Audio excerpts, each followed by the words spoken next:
les suspects sont interpellés. En recourant systématiquement aux représentations négatives de l'immigré, s'est construit un imaginaire de violence débridée dans lequel tout un pan de la population française a été enfermé. C'est la preuve par l'image.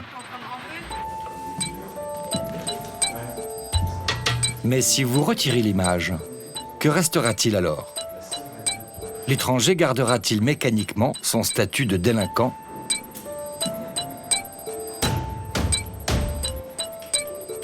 Pour le découvrir, nous avons demandé à Pascal Morchin de mettre en place une nouvelle expérience.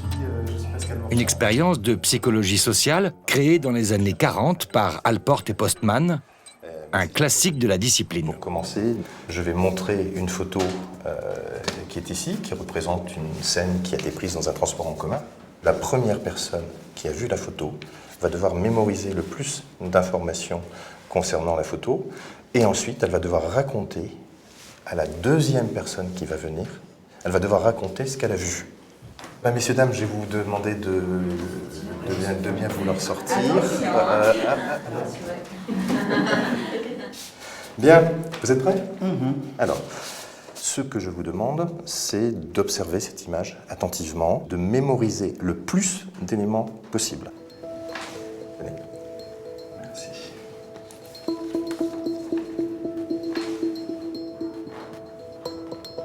C'est une photo qui représente donc au premier plan un homme blanc menaçant et qui porte un couteau. Un couteau là, voilà, oui, dans la main. Et cet homme blanc est menaçant envers un maghrébin qui est bien habillé.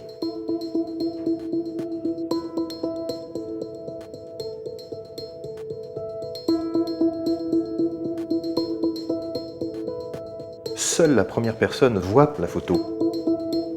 C'est bon? Oui, c'est parfait. Déjà, en voyant la photo, elle va reconstruire l'information. On ne perçoit pas directement, on reconstruit toujours. Mais les gens qui ne voient pas la photo, ils reconstruisent davantage.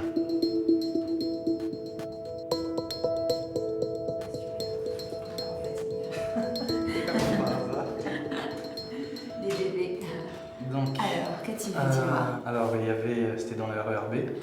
Ouais. Station, je connais pas, peu importe. Donc il y avait les poteaux où les gens se tiennent. Il y avait une personne qui était habillée en costume, il avait deux pièces. Ouais, un costume. En haut et en bas. Pantalon en pince avec une sacoche verte. Et c'était, on va dire, plutôt un maghrébin. Ah, voilà. Qui était en train de parler avec un monsieur qui était type européen. Ouais. Il y avait un couteau dans la main droite. Il avait un couteau dans la main droite, il était habillé à peu près comme moi, une petite chemise, un pantalon simple. Et voilà, il a repéré l'Européen avec le couteau et le type d'habillement des personnes. Je pense qu'il devait déjà avoir le couteau à la main. Un Européen, ouais, un Européen, c'était pas un... Face à notre Européen. Face à un Maghrébin. Face à un Maghrébin. On va dire un Français et un Arabe. Et là, on revoit apparaître les catégories que les gens utilisent au quotidien, français versus arabe. Il n'avait pas les sourcils, enfin je veux dire mode agressif. Ouais, il était simple. Alors en même temps, il est en train de dire qu'il n'est pas en mode agressif. C'est intéressant parce qu'il lit, sans se rendre compte, le terme arabe avec agression, tout en disant qu'il n'est pas agressif. Mais le mot agression sort avec l'étiquette arabe. Il était en train d'écouter la personne, il était en train de lui expliquer un truc en lui montrant du doigt, genre attention à toi, quoi. Ouais. Il y avait des gens tout autour, il y avait 4 filles et 3 mecs. Ouais. Les 2 mecs plus un qui étaient là, et une fille là, une fille là, une fille qui était... On est submergé d'informations là. Et c'est exactement ça qu'on veut. Parce que toutes les recherches montrent qu'évidemment, plus on est submergé d'informations, plus on en perd, bien entendu. Mais comme on doit communiquer, on va utiliser les stéréotypes qu'on va introduire petit à petit dans le discours, sans s'en rendre compte, parce que ça nous donne de l'information concernant les gens. Alors, donc, ça se passe, c'est une photo prise dans le RERB. D'accord. Il y a un arabe, une personne d'origine maghrébine habillée en costume. En costume, ok. Ok, costume, avec une sacoche à la main, je crois. Sacoche à la main, ok. Il me semble. Voilà, face à lui, il y a un Européen. Ouais. À la main droite, il a un couteau et il est fait comme ça. Qui a l'Européen? L'Européen.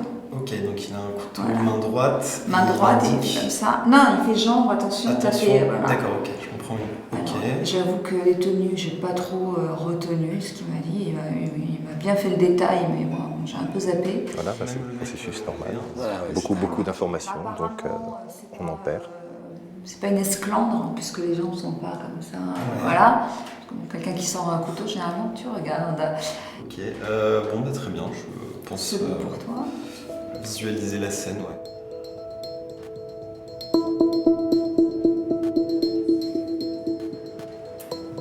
Alors, la scène qu'on m'a décrite, ça se passe dans le RER B. Donc on est dans le RER et tu dois visualiser, il y a les endroits où tu as des barres pour se tenir. Et donc là, il y a deux hommes, je ne sais pas trop leur âge ni rien, mais donc il y en a un d'origine maghrébine qui fait face à un autre homme type européen. Donc lui, plutôt pantalon, t-shirt, voilà, pas de signe particulier, si ce n'est, parce que c'est quand même un peu particulier, qui tient un couteau dans une main et que de l'autre main, il a un peu un geste un peu menaçant apparemment. Enfin, voilà. C'est moins précis sur le geste. C'est déjà moins précis. Autour d'eux, puisqu'il y a des choses autour, il y a 4 filles et 3 garçons.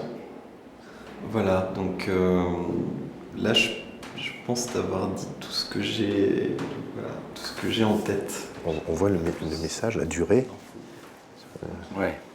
se restreint beaucoup. Il y a de moins en moins de personnages présents dans la description. Donc l'image qu'on m'a décrite, c'est donc une image d'un RER, donc ce serait le RER B, dans lequel il y a un monsieur, on n'a pas d'âge sur lui, on sait juste qu'il est du Maghreb, très bien habillé, costume. Il y a une autre personne avec lui, on sait juste qu'il a un couteau à la main, et dans l'autre main, on ne voit pas très bien, c'est un peu flou, mais ça a l'air agressif, en tout cas, c'est pas quelque chose d'amical. Là, ça devient très imprécis. Dans ce RER, on a 4 filles qui sont installées. En parallèle, il y a aussi 3 hommes. Sur les 3 hommes, on ne sait pas ce qu'ils font, mais il y en a un qui voit la scène aussi. C'est tout. Il y a eu beaucoup moins d'éléments Il y a beaucoup moins d'éléments. et elle a beaucoup moins insisté sur l'opposition blanc-maghrébin. Oui, mais, Hein mais malgré tout, l'élément maghrébin, l'élément menace, l'élément couteau est toujours là. Mais en tout cas, elle a carrément zappé l'européen. La première personne qu'on m'a décrite, c'est une personne, on ne lui donne pas d'âge en fait, originaire du Maghreb, très bien habillé. Il lit un journal Il lit un journal, oui. et en fait il a même une valise à sa main. Une valise. Oui, une valise. Et c'est quelqu'un qui a l'air très, très cultivé et très intelligent. Ce sont des ajouts. C'est très classique dans les mécanismes de rumeur. À côté de lui, il y a une personne un peu plus jeune que lui, qui a l'air beaucoup plus agressif. En fait, cette personne-là, originaire du Maghreb aussi, a un couteau à la main. Voilà. Ah, ça y est, ça y est. Oui, là, on a le blanc qui devient maghrébin agressif. Donc ce sont 2 maghrébins, mais il y en a un qui est agressif envers l'autre. Très probablement, dans sa tête, c'est un maghrébin. Et puis, qui est agressif, en général, c'est des maghrébins.